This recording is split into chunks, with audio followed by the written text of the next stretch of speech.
Assalamualaikum warahmatullahi wabarakatuh. Selamat berjumpa lagi dengan serial silsilah Nabi-Nabi di TV Beradaban. Pada episode kali ini, kita akan mengupas lebih dalam tentang kisah Nabi Musa dengan Nabi Khidir, sosok yang sangat misterius dan keberadaannya menjadi perdebatan di kalangan ulama hingga saat ini. Allah perintahkan Nabi Musa untuk menimba ilmu dari sosok Khidir ini.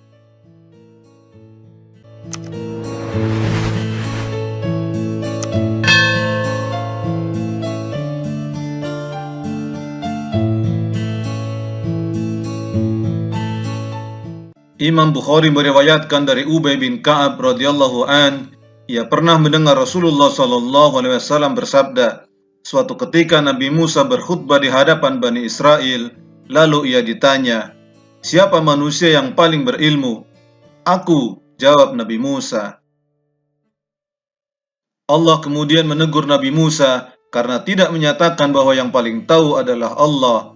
Allah kemudian mewahyukan kepadanya, "Sungguh, aku memiliki seorang hamba di tempat pertemuan antara dua lautan. Dia lebih berilmu darimu." Musa bertanya, "Ya Rabb, bagaimana aku bisa menemuinya?" Allah menjawab, "Bawalah seekor ikan dan letakkan dalam keranjang. Saat kau kehilangan ikan itu, disitulah dia berada." Nabi Musa kemudian mengambil seekor ikan, lalu ia letakkan di dalam keranjang. Musa kemudian pergi dengan ditemani pembantunya, yaitu Yusha bin Nun, untuk mencari keberadaan Khidir. Allah berfirman dalam Al-Quran surat Al-Kahfi ayat 60, "Dan ingatlah ketika Musa berkata kepada pembantunya, Aku tidak akan berhenti berjalan sebelum sampai ke pertemuan dua laut, atau aku akan berjalan terus sampai bertahun-tahun." Saat sampai pada sebongkah batu yang besar, keduanya merebah dan kemudian tertidur kelelahan. Ikan yang ada dalam keranjang kemudian bergerak-gerak keluar dari keranjang. Ikan itu terus bergerak seperti berjalan hingga lalu jatuh ke lautan. Maka ketika mereka sampai ke pertemuan dua laut itu, mereka lupa ikannya. Lalu ikan itu melompat mengambil jalannya ke laut itu. Al-Quran surat Al-Kahfi ayat 61. Allah menahan ikan tersebut supaya tidak berenang menjauh dan seperti terikat. Saat Musa bangun, pembantu Musa lupa memberitahukan perihal itu kepadanya. Mereka kemudian meneruskan perjalanan selama sisa siang itu dan malam harinya. Pada keesokan harinya, Musa berkata kepada pembantunya, "Bawalah kemari makanan kita. Sungguh kita telah merasa letih karena perjalanan kita ini." Ibnu Abbas radhiyallahu an menafsirkan surat Al-Kahfi ayat 62 ini dengan mengatakan, Nabi Musa tidak merasa letih dalam perjalanannya hingga melampaui tempat yang diperintahkan Allah kepadanya. Dia pembantunya menjawab, "Tahukah engkau ketika kita mencari tempat berlindung di batu tadi, maka aku lupa menceritakan tentang ikan itu dan tidak ada yang membuat aku lupa untuk mengingatnya kecuali setan. Dan ikan itu mengambil jalannya ke laut dengan cara yang aneh sekali." Musa berkata, "Itulah tempat yang kita cari." Lalu keduanya kembali mengikuti jejak mereka semula. Ibnu Abbas melanjutkan tafsirnya, keduanya kembali meniti jejak semula hingga tiba di bongkahan batu besar itu.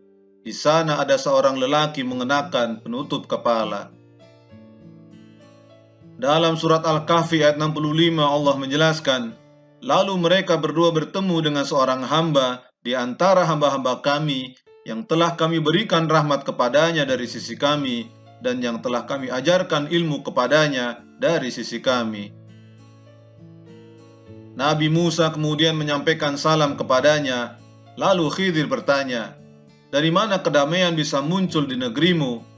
Musa pun memperkenalkan diri, "Aku Musa." Khidir bertanya, "Musa Bani Israel?" Musa menjawab, "Ya." Musa berkata kepadanya, "Bolehkah aku mengikutimu agar engkau mengajarkan kepadaku ilmu yang benar yang telah diajarkan kepadamu untuk menjadi petunjuk?" Khidir menjawab, "Sungguh, engkau tidak akan sanggup sabar bersamaku, dan bagaimana engkau akan dapat bersabar atas sesuatu, sedang engkau belum mempunyai pengetahuan yang cukup tentang hal itu." Khidir mengatakan bahwa ia memiliki ilmu yang diajarkan oleh Allah kepadanya yang tidak diketahui oleh Musa, dan Musa memiliki ilmu yang diajarkan oleh Allah kepadanya yang tidak ia ketahui. Musa berkata, "Insya Allah akan engkau dapati aku orang yang sabar, dan aku tidak akan menentangmu dalam urusan apapun." Maka Khidir pun membolehkan Musa mengikutinya untuk menimba ilmu dengan satu syarat. Dia berkata, "Jika engkau mengikutiku, maka janganlah engkau menanyakan kepadaku tentang sesuatu apapun sampai aku menerangkannya kepadamu."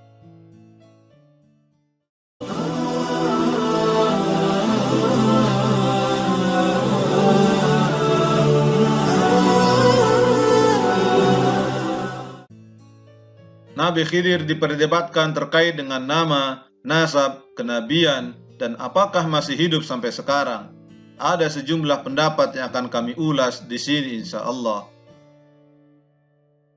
Al-Hafiz Ibnu Asakir meriwayatkan dari jalur Daruqutni, dari Dahaq, dan dari Ibnu Abbas. Ia berkata, Khidir adalah anak kandung Adam. Ajalnya ditunda hingga ia mendustakan Dajjal. Tetapi sanad hadis ini terputus dan gharib. Sementara Abu Hatim Sahal bin Muhammad bin Uthman As-Sijistani mengatakan, "Aku mendengar syekh-syekh kami, di antaranya Abu Ubaidah dan lainnya mengatakan, anak-anak Adam yang paling panjang usianya adalah Khidir, namanya Khadrun bin Qabil bin Adam." Adapun Ibnu Qutaibah menyebutkan dalam Al-Ma'arif dari Wahab bin Munabbih, nama asli Khidir adalah Balia. Ada yang menyebutnya Balya bin Mulkan bin Falih bin Abir bin Salih bin Arfaksat bin Sam bin Nuh. Dan Ismail ibnu Uwais mengatakan, nama Khidir menurut riwayat yang sampai kepada kami adalah Ma'mar bin Malik bin Abdullah bin Nasr bin Azd.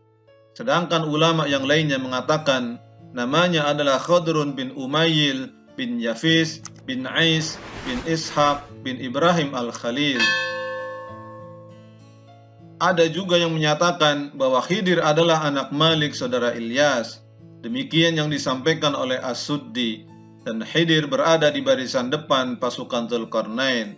Wallahu a'lam. Karena sosoknya yang misterius dan tidak banyak disebutkan secara jelas sosoknya dalam Al-Quran ataupun hadis Nabi tentang kepribadiannya, menjadikan banyak ulama yang berbeda pendapat tentang siapa sebenarnya Khidir ini. Imam Bukhari meriwayatkan dari Abu Hurairah, Rasulullah bersabda, asal-usul dinamakan Khidir karena ia biasa duduk di atas rerumputan kering yang berwarna putih. Jika rerumputan itu bergerak-gerak, akan tampak dari baliknya warna kehijauan atau khadra. Sementara Al-Khattabi mengatakan, ada yang mengatakan disebut Khidir karena parasnya yang elok dan berseri. Mengenai hal ini, Imam Ibnu Katsir mengatakan, ini tidak menafikan penjelasan yang disebutkan dalam kitab Sahih Bukhari. Qabisah meriwayatkan dari Ats-Tsauri, dari Mansur, dari Mujahid, ia berkata, disebut Khidir karena ketika ia sholat, tempat sekitarnya menjadi hijau atau khadra karena banyak tanaman yang tumbuh.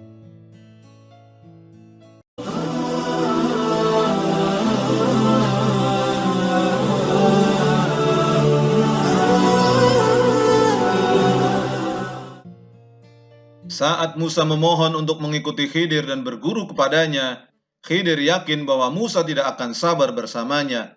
Akan tetapi, akhirnya Khidir mengizinkan Musa berguru kepadanya dengan syarat, jika engkau mengikutiku, maka janganlah engkau menanyakan kepadaku tentang sesuatu apapun sampai aku menerangkannya kepadamu. Imam Ibnu Katsir dalam kitab Qasasul Anbiya menuliskan, maka berjalanlah keduanya menyusuri pantai. Lalu ada perahu yang melintas. Keduanya kemudian berbicara kepada para penumpang agar mengangkut keduanya. Khidir pun dikenali oleh penumpang perahu, lalu mereka mengangkut Musa dan Khidir secara cuma-cuma. Kemudian ada seekor burung layang-layang bertengger di tepi perahu. Burung itu lalu meminum air laut sebanyak sekali atau 2 kali. Khidir berkata, "Hai Musa, ilmuku dan ilmumu tidaklah mengurangi ilmu Allah, selain seperti air laut yang diminum oleh burung itu." Khidir kemudian menghampiri salah satu papan perahu, lalu ia cabut. Allah berfirman dalam surat Al-Kahfi ayat 71, "Maka berjalanlah keduanya, hingga ketika keduanya menaiki perahu, lalu dia melubanginya." Dia Musa berkata, "Mengapa engkau melubangi perahu itu? Apakah untuk menenggelamkan penumpangnya? Sungguh engkau telah berbuat suatu kesalahan yang besar." Khidir berkata, "Bukankah sudah aku katakan bahwa sesungguhnya engkau tidak akan mampu bersabar bersamaku?" Ibnu Abbas mengatakan, Rasulullah Shallallahu Alaihi Wasallam bersabda, pertanyaan Musa yang pertama ini ia katakan karena lupa. Kemudian Musa berkata, "Janganlah engkau menghukum aku karena kelupaanku, dan janganlah engkau membebani aku dengan suatu kesulitan dalam urusanku." Mereka pun turun dari perahu, maka berjalanlah keduanya, hingga ketika keduanya berjumpa dengan seorang anak muda, maka dia membunuhnya. Dia Musa berkata, "Mengapa engkau bunuh jiwa yang bersih, bukan karena dia membunuh orang lain? Sungguh, engkau telah melakukan sesuatu yang sangat mungkar." Khidir pun menjawab, "Bukankah sudah aku katakan kepadamu bahwa engkau tidak akan mampu sabar bersamaku?" Kali ini Khidir lebih tegas lagi mengingatkan kepada Musa untuk bersabar menunggu penjelasan Khidir atas apa yang dilakukannya. Musa kemudian mengajukan satu janjinya kepada Khidir. Musa berkata, "Jika aku bertanya kepadamu tentang sesuatu setelah ini, maka jangan lagi engkau memperbolehkan aku menyertaimu. Sesungguhnya engkau sudah cukup bersabar menerima alasan dariku." Maka keduanya berjalan hingga ketika keduanya sampai kepada penduduk suatu negeri, mereka berdua meminta dijamu oleh penduduknya, tetapi penduduk negeri itu tidak mau menjamu mereka. Kemudian keduanya mendapatkan dinding rumah yang hampir roboh di negeri itu, lalu dia menegakkannya. Musa berkata, "Jika engkau mau, niscaya engkau dapat meminta imbalan untuk itu." Saat melihat Khidir menegakkan tembok yang miring dengan tangannya, Nabi Musa mengatakan, "Kita mendatangi suatu kaum, mereka tidak memberi kita makan atau menjamu kita. Jika engkau mau, niscaya engkau dapat meminta imbalan untuk itu." Saat itulah kemudian Khidir mengatakan, "Inilah perpisahan antara aku dengan engkau. Aku akan memberikan penjelasan kepadamu atas perbuatan yang engkau tidak mampu sabar terhadapnya." Khidir pun akhirnya menjelaskan, "Adapun perahu itu adalah milik orang miskin yang bekerja di laut. Aku bermaksud merusaknya karena di hadapan mereka ada seorang raja yang akan merampas setiap perahu." Dari Sa'id bin Jubair, Ibnu Abbas menjelaskan bahwa di hadapan mereka ada seorang raja yang bernama Hudad bin Budad yang akan merampas setiap perahu baik yang lewat. Maka Khidir melubangi perahu tersebut lalu menancapkan sebuah paku kepadanya. Khidir ingin menyembunyikan perahu ini supaya terlihat rusak dan bocor saat melintas di depan sang raja, hingga raja akan membiarkannya tidak dirampas. Kemudian saat raja berlalu, mereka bisa memperbaiki perahu ini kembali dan bisa dimanfaatkan lagi.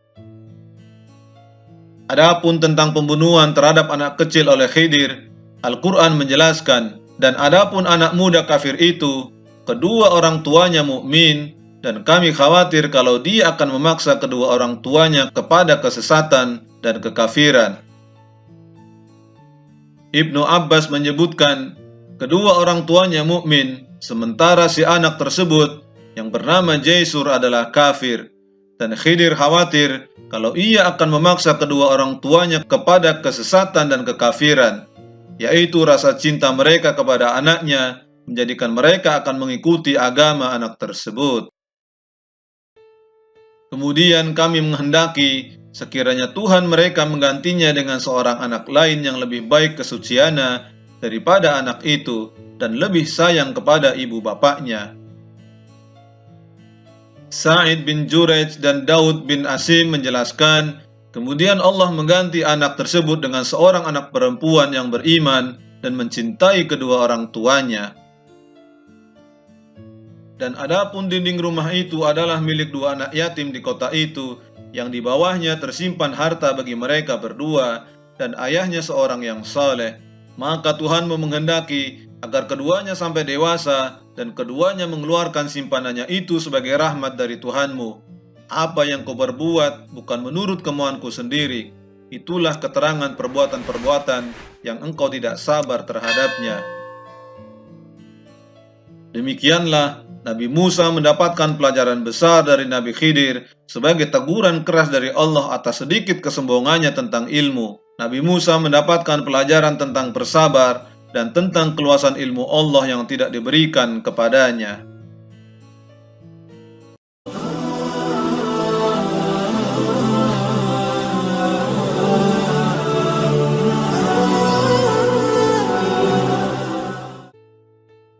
Ada yang meyakini bahwa Khidir adalah seorang nabi, tapi ada juga yang meyakini bahwa Khidir hanyalah seorang soleh yang diberikan ilmu dan kepadanya Nabi Musa belajar. Berikut ini beberapa bukti yang menunjukkan kenabian Khidir.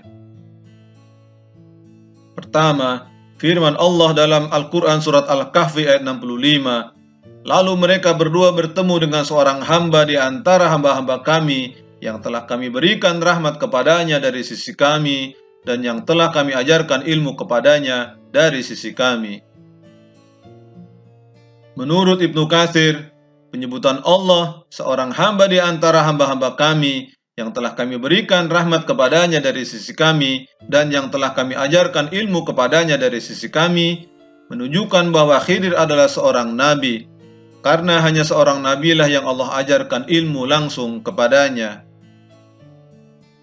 Kedua, perkataan Musa, bolehkah aku mengikutimu agar engkau mengajarkan kepadaku ilmu yang benar yang telah diajarkan kepadamu untuk menjadi petunjuk, dan perkataan selanjutnya hingga ayat yang ke-70. Andai Khidir hanya wali dan bukan nabi, tentu Nabi Musa tidak berbicara seperti itu padanya, dan Khidir pun tidak akan menolak keinginan Musa seperti itu.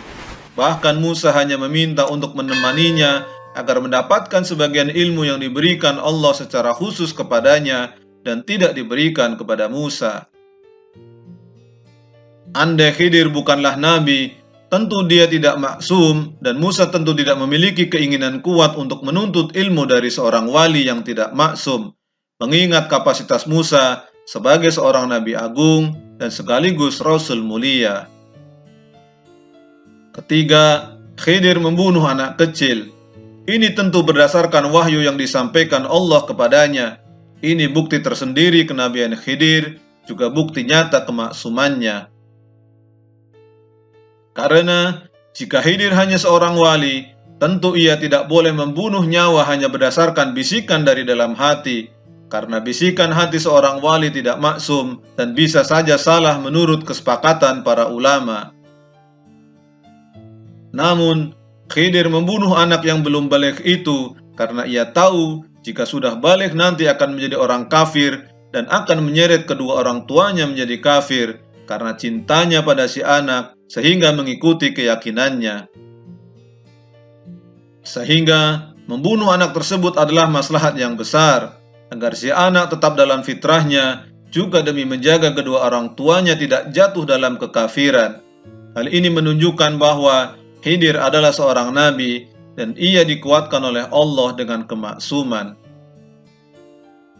Dan keempat, setelah Khidir menerangkan perbuatan-perbuatan yang ia lakukan dan menjelaskan hakikat urusannya, ia berkata kepada Musa, "Sebagai rahmat dari Tuhanmu, apa yang kau perbuat bukan menurut kemauanku sendiri.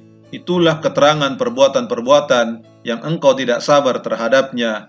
Al-Quran Surat Al-Kahfi ayat 82. Artinya, Khidir mengatakan bahwa ia melakukan semua itu bukanlah karena kemauan sendiri, tapi karena suatu perintah dari Allah yang disampaikan dan diwahyukan kepadanya. Keempat bukti di atas menunjukkan bahwa Khidir adalah seorang Nabi Allah dan bukan hanya seorang wali saja.